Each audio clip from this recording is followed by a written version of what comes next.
상처가 나면 끓는 기름을 발랐던 르네상스 시대 유럽.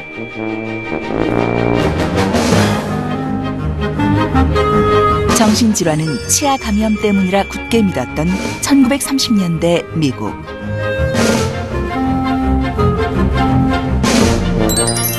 믿을 수 없는 의학적 오류들을 뛰어넘으며 의학은 발전해왔다. 의철학자 강신익 박사와 함께 몸을 둘러싼 오해와 진실을 파헤쳐본다.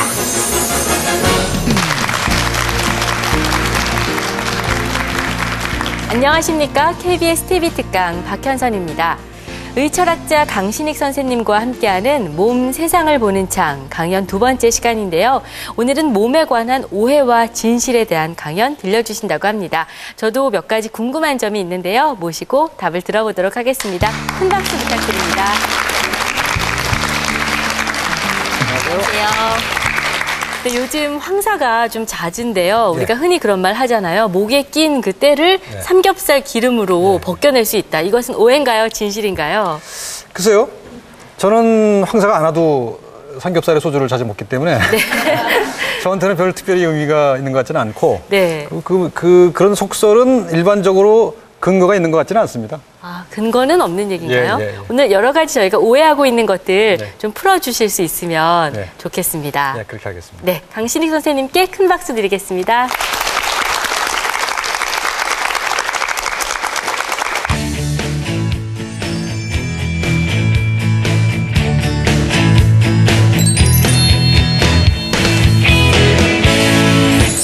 제가 금방 별 근거는 없는 것 같다고 말씀드렸죠. 그렇지만 제가 근거 없다고 말씀드려도 제가 그렇게 권위가 있는 사람은 아니지만 제가 큰 권위를 가지고 있는 사람이라 하더라도 제가 그렇게 말씀드렸다 하더라도 여러분들 계속 드실 거죠?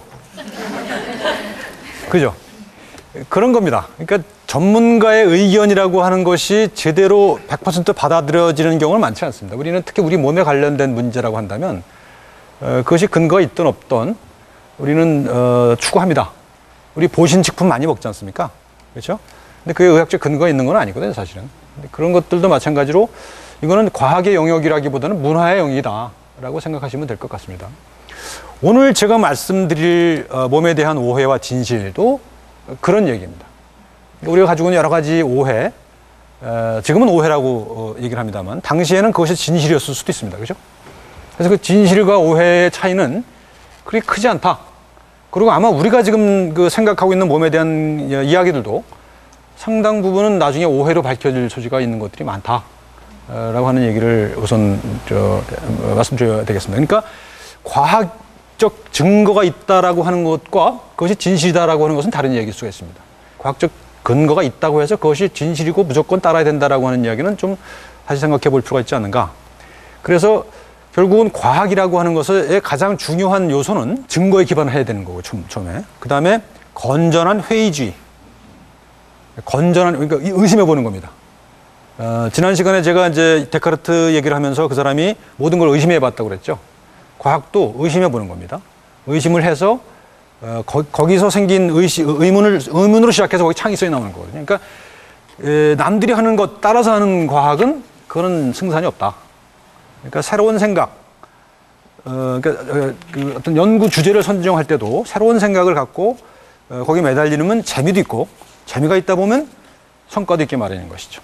그래서 저는 이제 요즘 우리 젊은이들이 과학에 대한 생각을 좀 바꿨으면 좋겠다 그런 생각을 합니다. 그래서 오늘 제가 드릴 말씀은 그런 조금이라도 자극이 됐으면 좋겠다.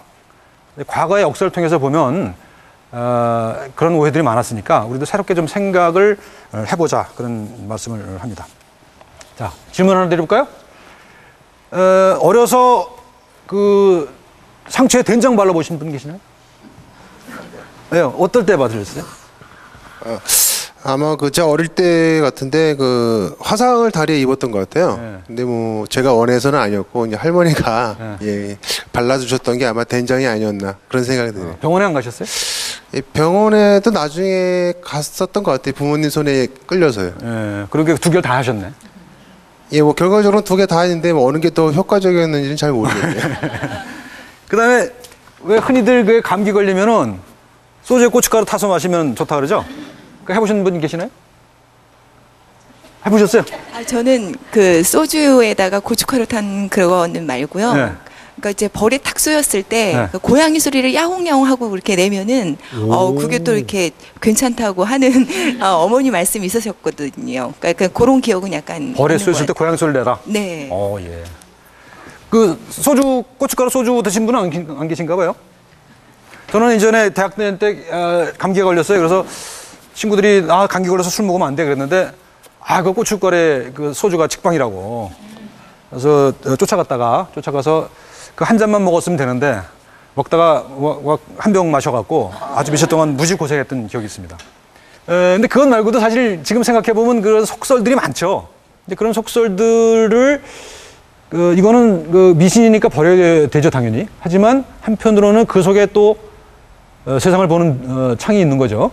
그래서 그런 창을 한번 보자는 겁니다, 오늘. 먼저 좀 전문적인 내용 속에서 그런 것도 있다라고 하는 걸 이제 사례를 하나 보도록 하겠습니다. 이 지도를 보시면 어떤 거냐, 이게 뭐냐면요. 그 남자분들 고래 사냥 많이 하시죠?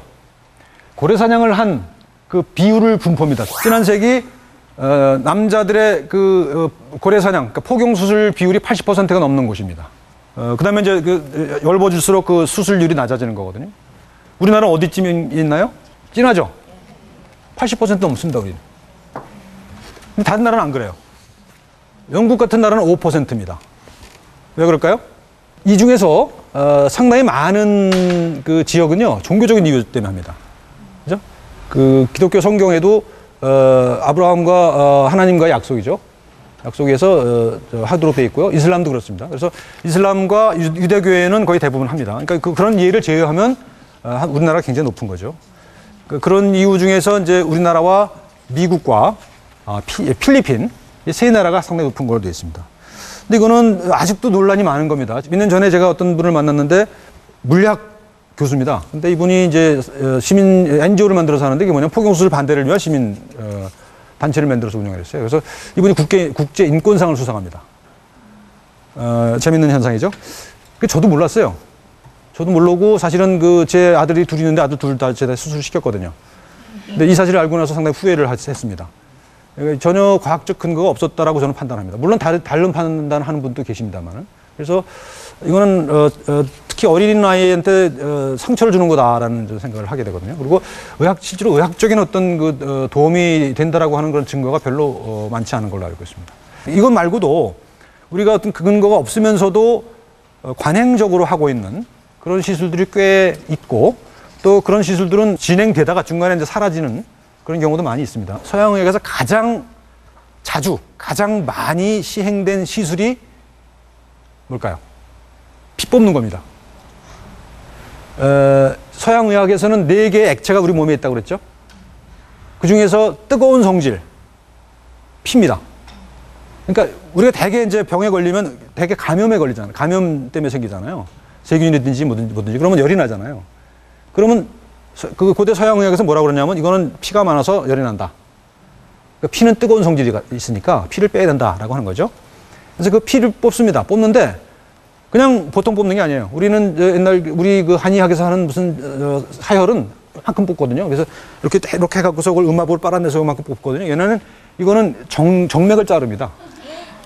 정맥을 자라서 초초초초 흘러요. 그래서 생적인 변화가 나올 때까지 피를 뽑습니다. 이게 이제 사혈이에요. 그래서 이게 이제 거의 19세기까지도 이런 시술을 하는 경우가 있었다고 그럽니다. 이건 중세의 그 외과 의사의 병원인데요. 이거는 뭐냐 하면 천정에 주렁주렁 뭐가 달려있죠. 피를 담는 그릇입니다. 피를 담는 그릇을 저렇게 뽑아서, 그러니까 엄청나게 많은 양을 뽑는 거죠. 우리 역사적인 인물 중에서 이런 사혈, 죽을 때 이런 사혈 치료를 받았던 사람들이 많이 있습니다. 대표적인 사람이 조지 워싱턴입니다. 여기 이제 그 그림이거든요. 미국의 초대 대통령이죠. 조지 워싱턴의 죽어가는 모습인데요. 저 침대에 누워있는 사람을 보면 완전히 백지장이죠. 열이 나잖아요. 그러면 이제 뭐 대통령쯤 되니까 뭐 아주 유명한 의사들이 많을 거 아닙니까? 그러면 이제 첫 번째 주치의가 와서 진찰을 하고 피를 뽑아요. 안 나요. 다른 사람 불러요. 또 뽑아요. 결국은 저렇게 이제 최후를 맞는 유명인들이 많았다는 겁니다. 이게 약 1500년 동안 주요한 시술이 되어 왔고요. 또